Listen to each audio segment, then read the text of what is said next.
Absolutely. And you mentioned body sensual, and I really would like to talk about that a little bit, because it's something that we talked about and experimented with in some of our early days of Queer Spirit in our retreats.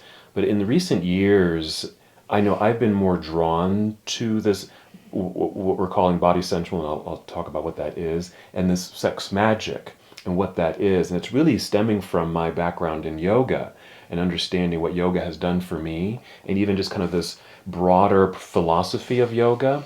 Yoga, it comes from, it's tantric. And when we say tantra and tantric, one of the immediate associations is sex, tantric sex. And but tantra is really about, expanding your consciousness, like we were talking about, this is the path that some people are on. That's all they know in regards to how to express their sexuality and how they learn about gay sex, maybe just through porn.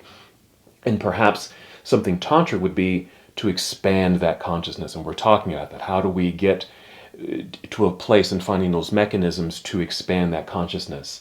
And the other part of tantra is to then feel liberated, to feel free, to remove those obstacles that have gotten in our way, to remove, or at least put way in the background, hopefully, those past stories and things that have limited us in our life journeys. And so with that perspective in mind, we have body sensual, and I've created these events around sensuality and tantra.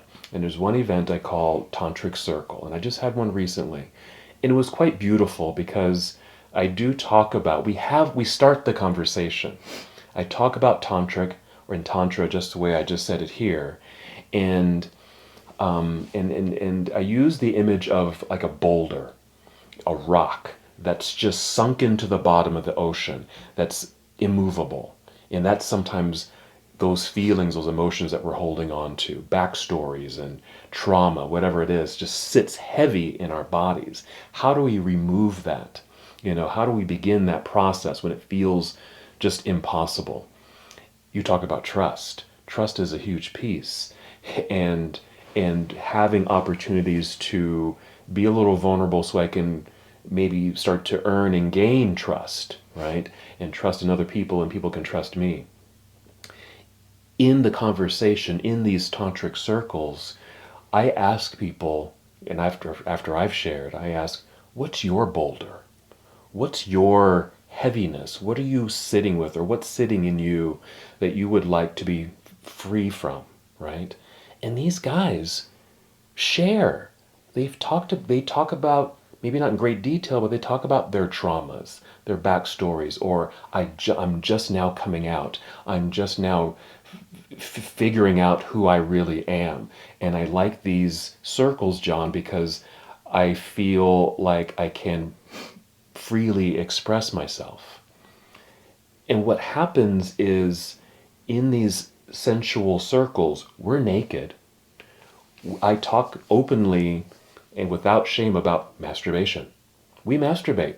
We get off. We self-pleasure. This can be a beautiful thing, and it can be a very healing thing. It can be a very empowering thing. Expand your awareness around how your own sexual pleasuring, whether it's with yourself or with a partner or a group of people, can also be very empowering and liberating and healing. And that's what we get to explore and play with tonight in this circle. And what happens is, I think some think, oh, I'm just going to an orgy, right? They just label it as that. From a distance, it might look like that, but when you're in it, it's this beautiful sensual meaning these guys are embraced. They are holding each other. Their, heads are in laps, heads are on shoulders. They're just holding.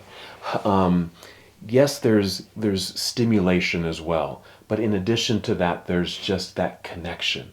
And it's so beautiful to watch. And you talk about the fantasy, and I don't think it has to be a fantasy, but it's, that's only a couple of hours, right? But to then take that experience and have a weekend or a week or whatever it is to have this opportunity to express yourself in this way, to have the conversations about it, to allow that boulder perhaps to crumble away and float away. That's my vision. That's my hope. That's my fantasy in this tantric work and this body sensual work and the sex magic of all this. Mm-hmm. I mean, I think it, I think it sounds like something that's effective for people, and I don't doubt it. I think that for me personally, to approach something like that, I have a lot of apprehension because, namely because of the reason why I brought up initially, because I have 15 years of porn under my belt, and there's expectation, and there are people that, I don't... It's weird. Had we started doing porn while I was in, well, it just never would have happened if I was here in Utah. Living in Boston, doing it there, living a gay life there, being very celebrated, huge community. I mean, we lived in the South End. Everything was gay, so it was a very different time and place there. Mm-hmm. And I'm just trying to wrap my head around, if things were different, and that it's hard for me to see. It's hard for me to see myself involved in a situation like that, because I think I have baggage with the porn that I've done, and I have an inability to believe that people aren't looking at me in that way. Mm-hmm. I mean, there's a lot of times where I feel it's a benefit, where it's opened doors for me, or it's gotten me what I've wanted, I guess. And so in some ways, I've used it to an advantage, but at the same time, I think it's a disadvantage for me in a group setting like that, because I just I don't know. I can't escape the feelings of what I'm thinking in terms of I'm just being a porn show right now for people. Mm-hmm. And then the expectations of what I'm supposed to, the cum shot's got to hit the scene or whatever. It's just it's I can't get out of it. I can't get my head out of that place. These are very high ceilings. Just you wait. But, so it's, I don't know. I get what you're saying, John, and I think, I know you're a very conscientious and thoughtful therapist in this process, and I'm sure it's a very enlightening experience, but it's just, right now, it's just hard for me to envision being a part of it. I think that's true for a lot of people. Mm-hmm. I think the baggage is different for everyone. I'm too fat. I'm too old. I'm not pretty enough. What kind of guys are going to be there? Yeah. Am I going to be good enough? Am I going to perform well enough? Mm-hmm. Mm-hmm. And those are certainly the questions that I get, in regards to this, before they even decide to show up. I mean, for them to show up is pretty huge, but there are those questions, and they're very valid. Am I going to, well, I'm overweight. Will I fit in? It's like, you're a person, aren't you? Right? And what are the guys are going to be like? So there's that very valid, questioning around what can I expect, and how do I need to show up in order to, even be there, right? Will I fit in? Mm-hmm. And my hope is that they'll find that it might be a narrow doorway, but they find that way in, and just experience it. Just see what it might be like for you. And appreciative that they even said that, well, I'm concerned, or I'm worried about, well, I'm overweight, or I'm this, or I'm that, or I'm not this, or I'm not that. And I hope that in doing these things, and I do this in yoga too, I hope I give enough permission around something like, participating or not participating. If you just need or want to just observe and just watch, that's perfectly fine. if you need to leave early, that's fine. Do what you do. Do what you need to do to take care of you in this circumstance. And we can certainly continue the conversation, and I would be happy to afterwards, so I can make sure that you're okay.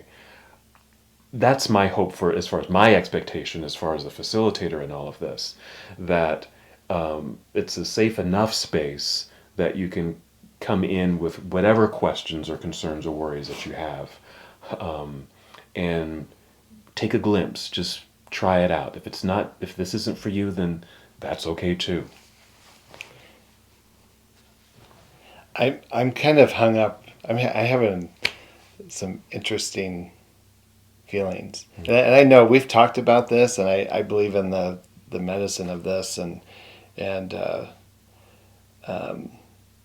I know you've taken it a lot further than I have for a couple of reasons, and I've had the last Body Central session we had. I remember at some point I was with this gentleman that was very overweight, and it was a very beautiful experience. I mean, we just kind of, were kind of, I don't want to say cuddling, but we were just kind of like in this holding each other place. Mm-hmm. And that, like, the energy of this guy's sweetness was just so evident. I mean, I kept thinking, this is really just kind of a beautiful, just to hold each other. Mm-hmm.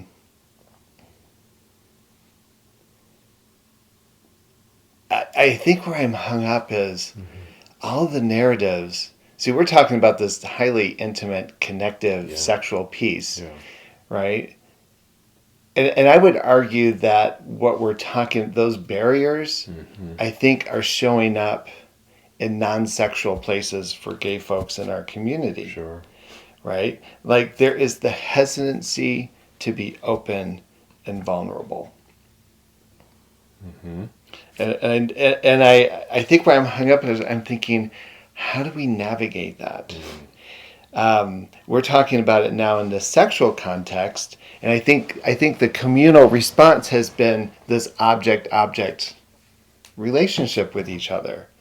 You know, even at the gym, right? It's like there are gay guys there. It's interesting. It seemed like back in the day, if I recognized you as gay, I may not have known you, but I might head nod you or I might acknowledge you. Nowadays, there's this very coy, like, kind of an energy, like, don't connect with me. Mm-hmm. And or let me, if I can just push it further, they're definitely viewing, they're definitely objectifying, but then they're quick to turn and not, I don't want you to know that I'm doing that type of thing. So I get what you're saying, right? It's I know that that's that thing that I like so much more than diving into the app, getting, a 2-minute dose of, okay, I'm hot, people think I'm hot, I'm glad I got that, as opposed to an interaction, just actually speaking to someone at the gym for 2 seconds. That did some butt shit in front of me and it was hot as fuck and I want to talk to this person. It's so much more, there's so much more to it. But I know what you mean. And I think like, why do we do that? But I think it's because, what you just said about an embrace with someone, a nude embrace with someone that maybe you're not sexually attracted to. That's a terrifying thought for a lot of people, because we're conditioned, through religion and through our grandparents or whatever, to think that all of that is hugely pervertedly wrong. Mm-hmm. Like, it's such a shameful thing. You should have been married. You should have gone to the military, and you should have gone on a mission. But I did. Right?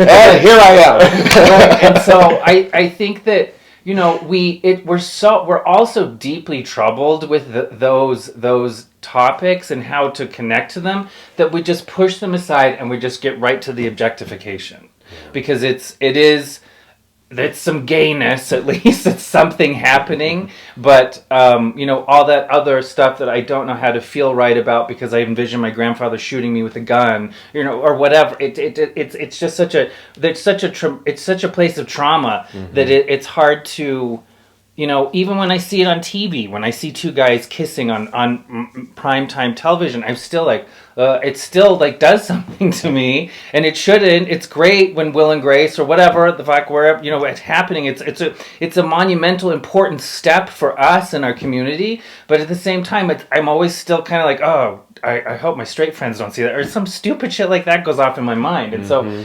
I think again, I know we keep saying it, but the medicine or the balm is the community and the conversations that we can have, whether it is in a circle like John is hosting, or it's something like this, or it's a game night, or whatever it may be. Yes. It's just having more interactions with us to hopefully start to chip down those guards and that weirdness that we have around just embracing and being together and hearing about each other. I just think that there's a mix. We all have different baggage with it, but we're all just at a point where we can't really deal with it, so we just push it aside and we just get to objectification. Isn't it interesting at game night? I thought this was so interesting. I think we planned 2 or 3 hours for game night. And we sat down, we started playing the game, and at some point, the game stopped. And we spent the next 90 minutes getting to know each other. Yeah. And talking. Yeah, because everyone's hungry for it, for God's sake. Yeah, like it's just so evident Right. that we're hungry for those connections, that it's almost like we'll find excuses to make it happen. Well, yeah, and I think isn't that the reason why we did that? That we're creating these opportunities, right? Here's a game night, here's Super Bowl, here's, movie night, whatever it is. That's the excuse. that's the buffer. Oh, we're going to play a game, or we're going to lure. It's the lure. Yeah. It's not a dick pic. Yeah, it's not. Yeah, Right. It is the dick pic of Right. this experience, Yeah. right? Yeah. Something to lure them in. Oh, we're engaging in something, and then as the walls start to come down and the trust is there and there's a little fun, and then we have the conversation. It's isn't that why we're doing it? I have to make a confession, and I'm laughing because I'm visualizing at game night. Everyone's looking at their phone, looking at Grindr. You're 3 feet away. Oh, is this you? Is this you? So fucking typical. No, But definitely. I will check Grindr at the gym, or if I go like to Spring City, right? I'll check Grindr, and I'm like, okay, there's someone 24 feet away from me. Right. Where are they? And not because I'm like wanting to hunt them down. I'm just like, who's the other queer? Yeah. Like, Yeah, who's the other, yeah, right? yeah. And I just want to like, am I going to recognize who they are? Oh. I'm kind of wondering if we should broadcast this. No. I think this is great because something like that, that's just normal. That's what we're gonna do. That's what guys are doing. We've got our Grindr up, we've got our scruff up, and it's the titillation of someone's nearby, and you may not make a contact, but that's so what. I think we can normalize that, and there's more. Grindr. I'm going to change my Grindr name to Just Say Hi.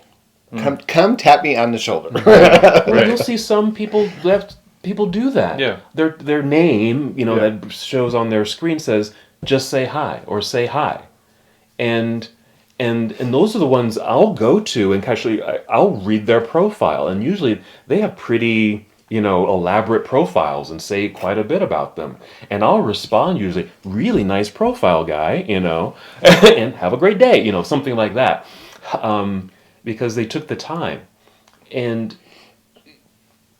just to see that, I guess what I want to say is there are people out there, I think, that are attempting to make connection, because even sometimes their profiles may say, I don't hook up, but they're wanting something. And so maybe it's just conversation. I think my profile says I'm just here to chat. And that, John, maybe that kind of goes back to this issue, the idea that I proposed earlier about it's the individual's responsibility to manage the dose. And so maybe in this way, they're having the restraint. Because it's funny, I remember meeting you on the app, and I remember immediately opening my gallery, because that's the program that I run. And I remember that you didn't. And I remember we had conversations, and I just remember thinking, oh, okay, this is a cool dude. There's definitely more there than just what I'm programmed to be doing. And we had some back and forth exchanges, and it was all very nice. But I never have, been revealed to your nude gallery. And that's, that is a good example of the restraint of dose in that situation. I don't have to go flashing my privates to everyone in the world. I could just actually have a conversation. I could use the app differently. When it comes to pornography, or when it comes to consumption of porn, it's a more difficult one, because Jerry, you're proposing a different type of porn, perhaps a different strain of it that would maybe be that one that if someone was trying to control dose or choose the correct or a different dose would maybe go to something like that. But I think the consumption of porn itself is not maybe such about the dose issue. It's just about right now there's really only one type of porn, and it's hardcore. I guess there's not something different. Well, I'll challenge that, because wouldn't you say that, porn has evolved? Yeah. Pornography has gay porn has evolved. Sure. If you look at some of the, which I really enjoy, some of the my early stuff, it's like this back in the 70s and like Cult studios, where it's all just kind of music and there's no talk. It's just guys, and they hook up and they do their thing, right? And that's just kind of the thing. And even in some just very dark, right?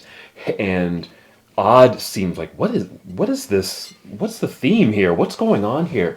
But fast forward to the 2000s, even up to today, I'm seeing porn producers and companies, they are mimicking, in some cases, sitcoms.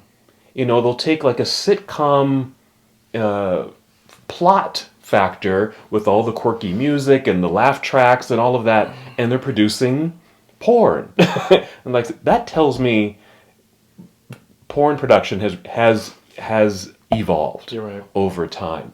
And so when you talked about, that fantasy of, can there also be, in the genre of porn, something that's more sensual? And I would say, I think there is. It's probably not as popular, but it's there. I've seen it, and there's some beautiful connections. So I just wanted to put that out there. But I think maybe also, if I can, then maybe the other question is so I totally agree with with XTube came Us, and that was a whole different genre of just reality porn, of not overproduced and whatever it may be. And so agreed. I think there's evolution that's happening, and it is showing maybe in comparison to the dark leather porn or whatever it is, John always talks about that, like getting sex out of the dungeon, because pornography for a long time was just about this dungeon sex and this dark. Yeah. And so you're right, it's evolving, but I think the question, excuse me, or the better question for now is that, do we have a genre of porn that is going to help that individual that's dealing with body conscious issues? That you know what I mean? I know we're not there yet, but could we start producing some genre of porn that is actually more helpful to that dilemma, to those to people that are just not connecting with themselves because they don't see themselves in the porn, and when we were talking about our coming out stories, at some point we had this conversation about the failure to see ourselves accurately portrayed in media. Right? Yeah. And we talked about, in the absence of that, our only assumption is then who I am is abnormal. Right? Right. I believe we've created a similar vacuum in our pornography material. You're not going to find me. You're not going to find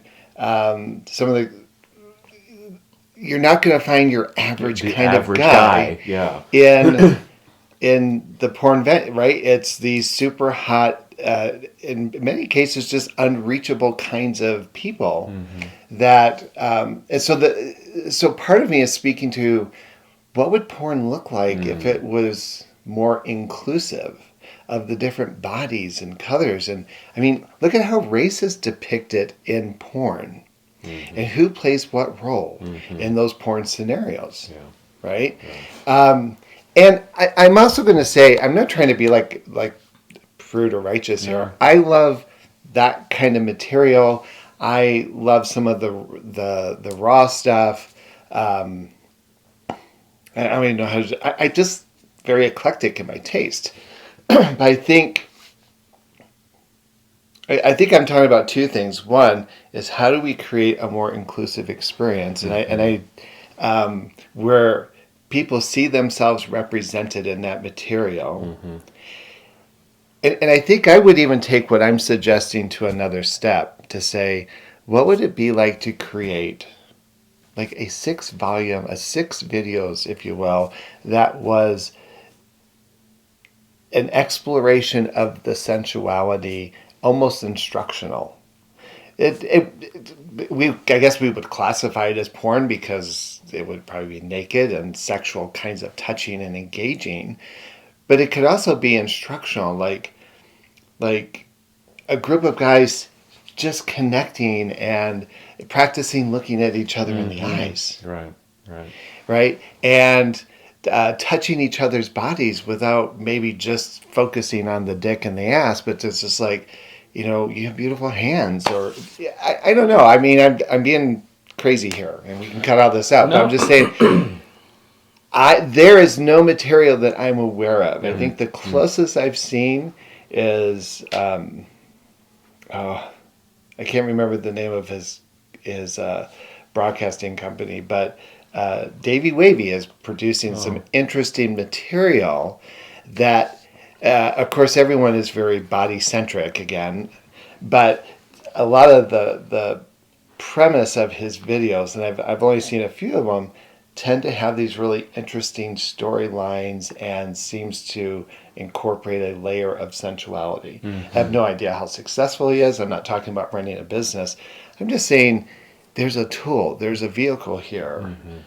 We even have talent right here in this room that could potentially, how do we create that with these ideas? Instead of it just being a topic that says, wow, this is just how it is, I guess I'm suggesting that we can take what we know energetically that is problematic and figure out how to create something with it. And that's the sex magic. That is the sex magic. Yeah. I also, so yes, agreed. But I also just wonder if, in the hetero world, this isn't the dilemma. They're not looking to porn for their definition of themselves sexually in the world and everything. And so, yes, I hear what you're saying. We definitely have this very popular vehicle that could serve better, perhaps, if the content were different. But on the flip side of it, what is it that we have to do so that people don't feel like they have to go there for that? Just like the straights do, I'm assuming, but I'm just saying, there's got to be.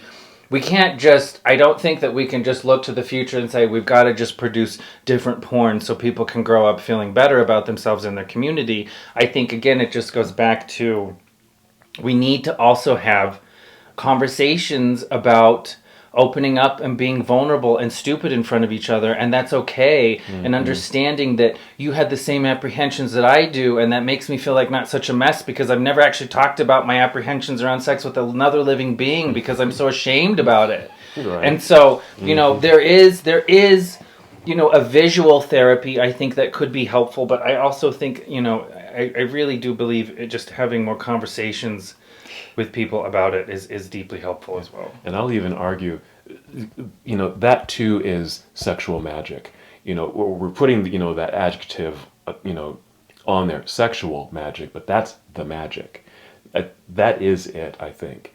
And I believe that's what we have been striving to do, and we've started with Mindfully Gay, is creating these opportunities to have these conversations. We need to have the conversation, and have folks out there listening and watching have this realization that, I didn't know that I could even have that conversation. And moreover, come be a part of it. Like it's for you. It's here. It's available to you. Like, come and do this. That's it.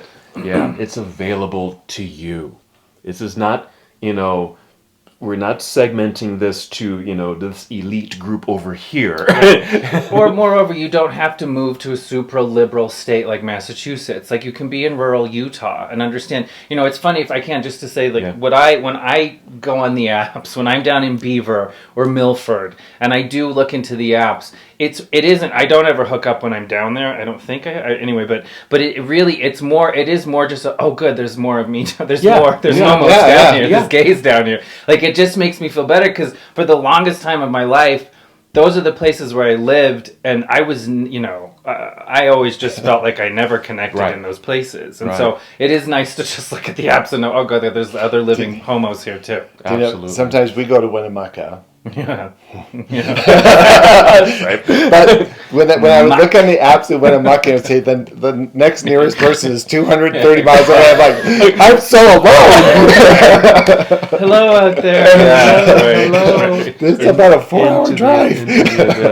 But I get what you're saying because we didn't have that back in the day. If you're in rural wherever, you're the only one. You're the only one as far as you're concerned, right? But now that we do have the apps, it gives us that sense of, oh, I'm not alone. Yeah. I may not connect or talk with them at all, but just that sense, it does relieve something.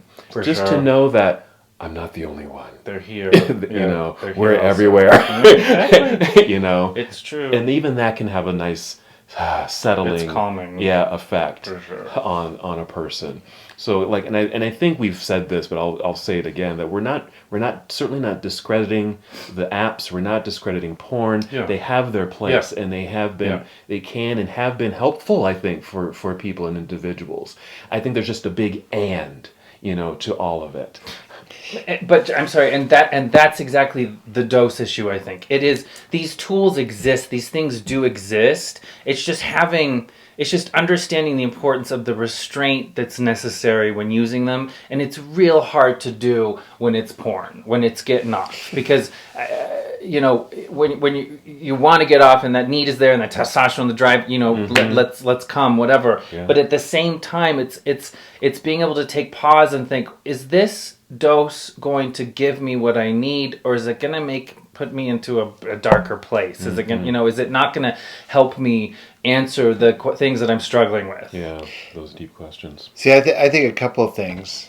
I think a lot of people, I think porn in the gay community is a very different cultural experience that is in the heterosexual world. For sure. Yeah. I mean, we're a community that openly celebrates porn celebrities. Yep. Yeah. Right? Like a gay pride. We're going to see this person, this person, this person, and everyone knows, oh, they're porn stars. Yeah. Right? It's not like Dr. Cottrell or right people who are servicing the community as drag queens, and it's porn stars. Yeah. So I think that it has a very different kind of cultural take on it. And I think one thing that I've noticed is it's like sex sells, frankly. And it's interesting when we've built some of our activities or events and it kind of created a sensual twist to it. Mm-hmm. Those are the ones that people respond to. Yeah. Right? It's interesting because I think if it doesn't have it on there, it's interesting. I feel like people treat it suspiciously. Like the Super Bowl thing. Mm-hmm. Oh, I wonder what's going to happen. Is there a sling? Yeah. Right. There's like this angle to it.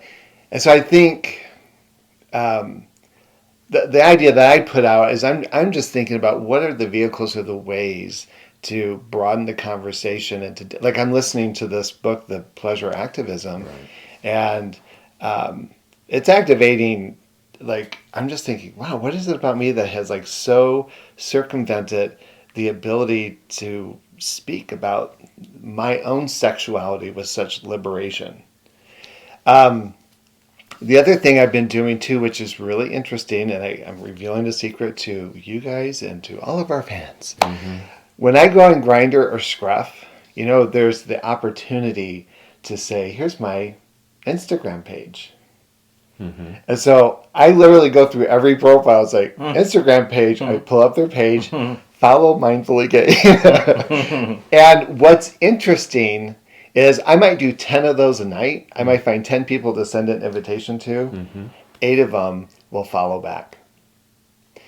And I think if you go to my page, if you go to the Mindfully Gay page, it's pretty clear what we're trying to create. Right. And I think people, and it's interesting, it is across the board. And I'm surprised with some of the people who are responding to the invitation. And I'm glad that they're responding, because I've always seen this as an intergenerational thing. I've seen it as very eclectic in terms of who we're inviting to show up.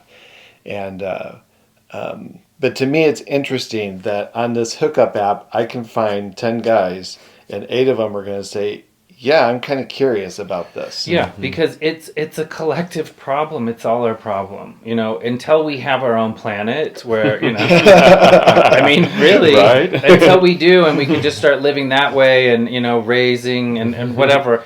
It's a collective problem. We're all just like, I need something more different, and everyone's apprehensive about asking for it because of roles that we're supposed to be or whatever. And yeah, I think what you're seeing, Jerry, is it's without a doubt, regardless of the strain of how the individual presents or whatever it may be, it's still it's in all of us that it's just this lack of connection, and it's just kind of what we have.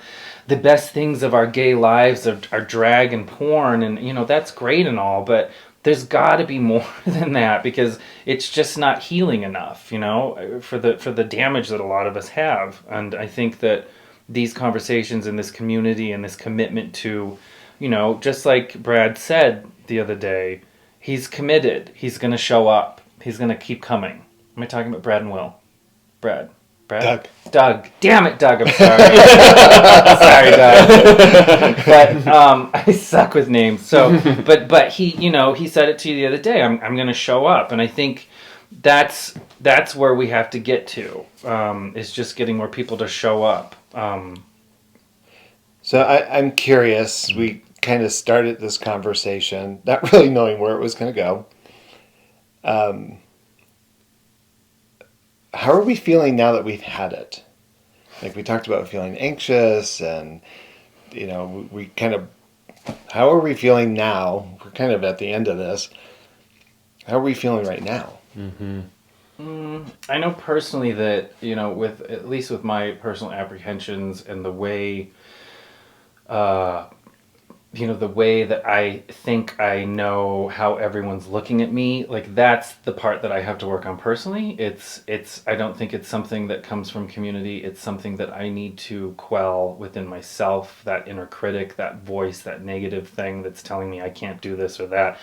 And I've gotten to a much better, I've definitely been ruled by those things for decades of my life. And I'm just happy to say that as I'm getting older now, and getting close to 50, I think that my ability to manage those voices and quell them or push them off is getting better. I think for me personally, so to answer the question, I know I have work to do in that area, and it is about not always having the reaction that I do around other gays. Of course, a lot of them know who I am and the porn that I've made. But, at the same time, that's not going to change. There's nothing I can do about that.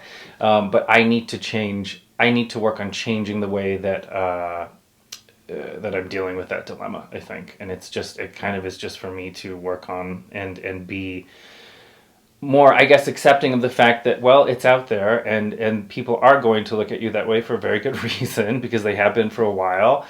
But, maybe it just means that for me to be more comfortable in situations like that, I just have to be more forthcoming about maybe how I'm uncomfortable in the first place, and I maybe have to share that with more people. I don't know. It's a tough one. I'm glad that we're talking about these issues. I've never really talked about this one with anyone before. It makes me feel good to talk about it, but I think I just have more work to do. I think that's how I feel about it right now.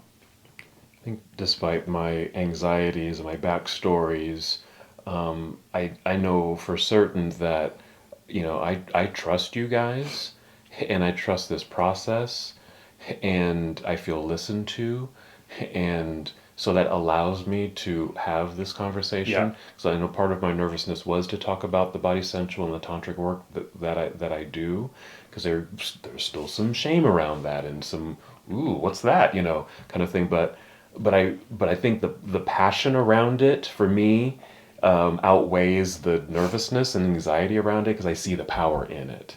And so having the opportunity just to kind of talk about it with not only our audience, but just here in a safe space, Sure.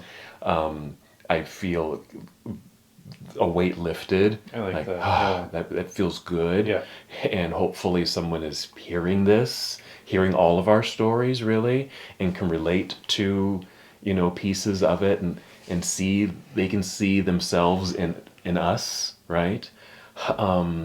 And continue to give that invitation. Yeah. Yeah. Come get this medicine. Come get this medicine, Yeah. this magic, in whatever form it might show up initially, whether it's the dick pic, if that's the grabber, then maybe that's the way in, because we're hoping that this conversation, the podcast, the social events, and the retreat that's coming up will continue to evolve into the grander, I think, conversation we want people to have in their continual growth. Because I know it's been helpful for me.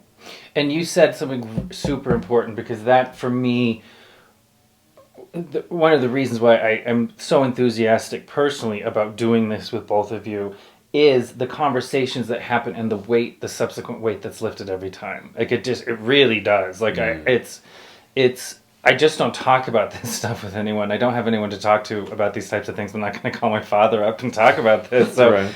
And so to have this, it is very. There's a lot. We're all under a lot of weight. It's just taken. It's religion, it's politics, it's all that crap, and it's just weighing on us heavily. And this conversation and this friendship, it really is therapeutic to help lift those things, so that you can start to consider alternatives and really bring them into existence. And I think it only gets better the more people that get involved. It's a compounding effect. And yeah, come to these events, come and meet us, and let's talk about our crazy shit, and you realize you're not so crazy, We're all just crazy, but yeah. It's interesting when you say, I just haven't had these conversations. And I know you're connected to a lot of gay men, right? With the yoga stuff you do and just being in the community. And then the work that you've done, you know a lot of gay men. I think it's interesting, as a therapist, I sometimes am blown away at how many clients come. We call it therapy, but they just need to talk. They just need to talk. Yeah.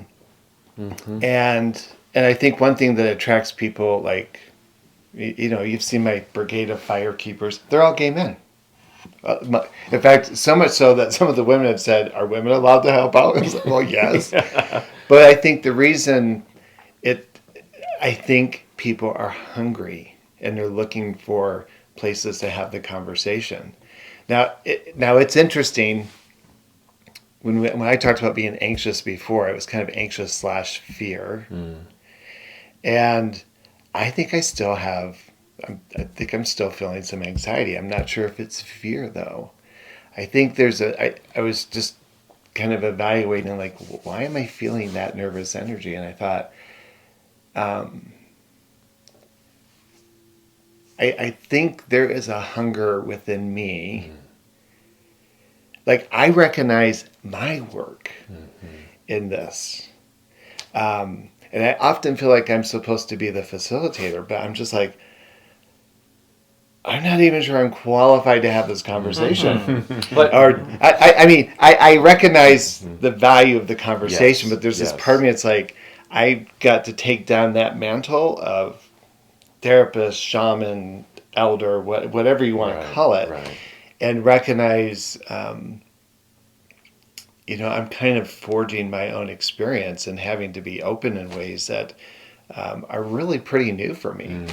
But I'm sorry, I just have to jump in and say it though. But you're allowed that as any of those, as the facilitator, as the shaman, as the therapist. You're allowed to have that anxiety and to feel it. It's not. I don't think and to explore it and to want to talk about it. I think that I hope that that's not what it is. That you feel as though you, because of who you are to so many, you can't be this right now.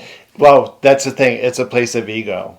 Like, in the roles that I play, I mean, I know that people project a story on you. People project a story on the therapist. Sure, People project a story on the shaman. In fact, later tonight, I'm going to talk to two individuals who are worried about something that I'm engaged in because somehow it compromises my role as the shaman or the elder of the community. And it's like, so in those roles, people project that story. Sure. Here, that's what I'm saying is here in this moment, and maybe as we have further conversations on this, I'm recognizing I've got to liberate myself from the like it's okay for me to do my work in this. Yeah. And it's scary work. It is. I texted him yesterday. I kind of had this realization about my body that I've never had before. In the ceremonies we did with Ruben, I had some realization. And the attachments to some of those realizations, once I got there, were just incredibly liberating to this, like, to see yourself in this different way, in this different light, is powerful. Very powerful. It is. It like I told you before. I'm not saying that that can always come from nutrition and fitness, but it is an honor that I share with people that I help through this path when I hear things like that, and I do. It takes consistency. It takes whip cracking. Sometimes it takes doing things you don't want to do, but the whip cracking was fun.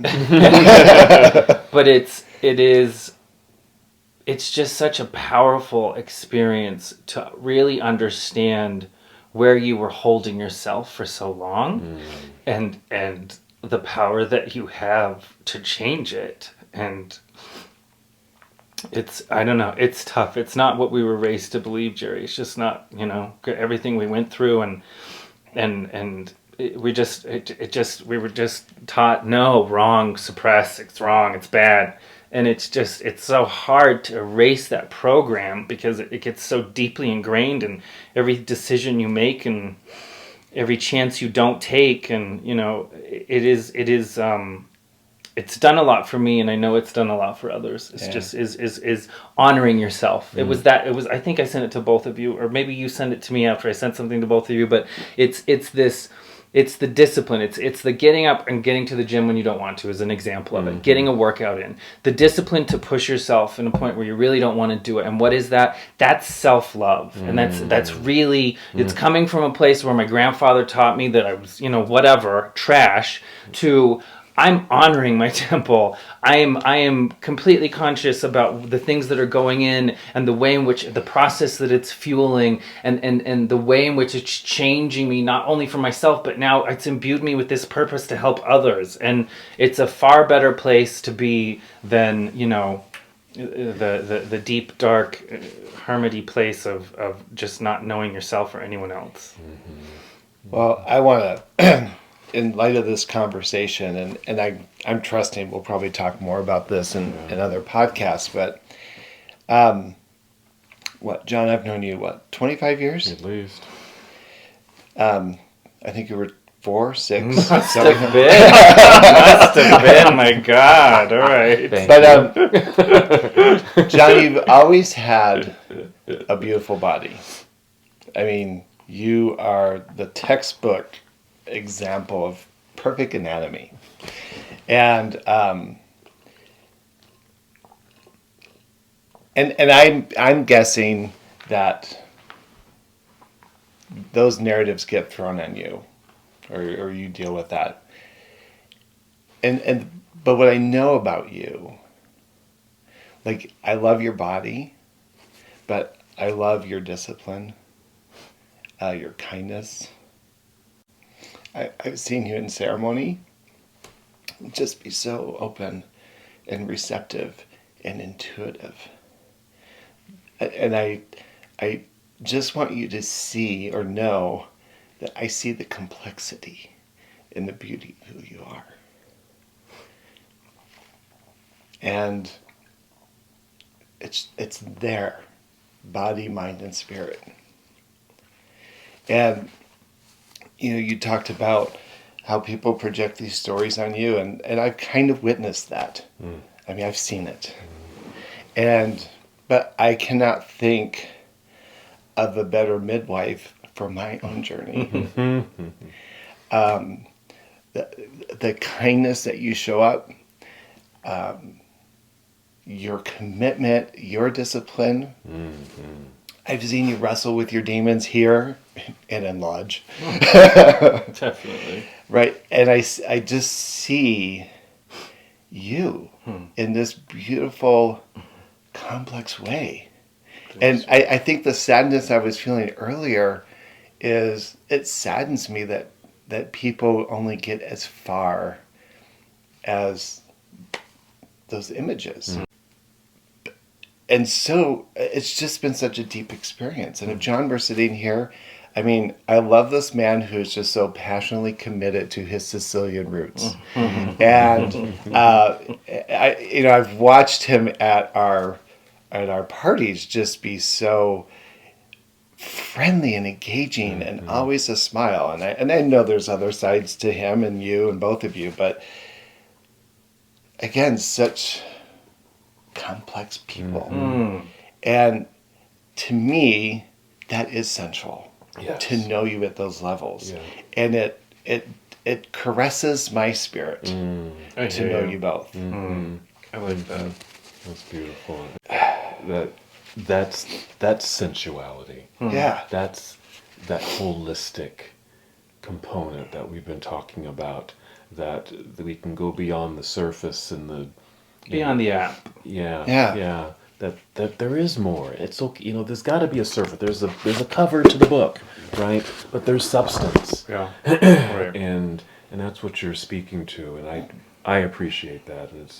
And when we can be in circle, one-on-one, whatever the case may be, and recognize those things with our brothers and share it out loud is very empowering, it's powering, it's healing, and we're being seen. That's so huge. Really, truly seen. Yeah. Yep. Agreed. Well, I don't know about you guys, but I need a cigarette and a beer. Well, thanks for joining us on this therapy session, everybody. We, as Jerry said, we will most likely be continuing this conversation. And we want you to join the conversation too. And if it's going over to mindfullygay.com and seeing some of the events that we're doing, we do have a retreat coming up in April. It's in Utah. It's just out of Salt Lake City. If you happen to be here or want to fly out here or travel out here or just be in contact with us, social media is a good way to engage through our Instagram page. It's mindfully_gay, correct? Instagram, yeah. Yeah, our Instagram. And so reach out to us group too. in our Facebook group. So if that's the easiest and best way for you to reach out to us, just start tapping. Yeah, let us know. Yeah, we'd love to hear from you. So thank you, and we look forward to engaging more like this on our next episode of the Mindfully Gay podcast. Thank you for tuning into this episode of the Mindfully Gay podcast. If you enjoyed our conversation today, please remember to hit that like button and subscribe to our channel. This way you won't miss out on any of our upcoming episodes where we continue to explore fascinating topics and share meaningful stories. Your support means the world to us. See you in the next episode.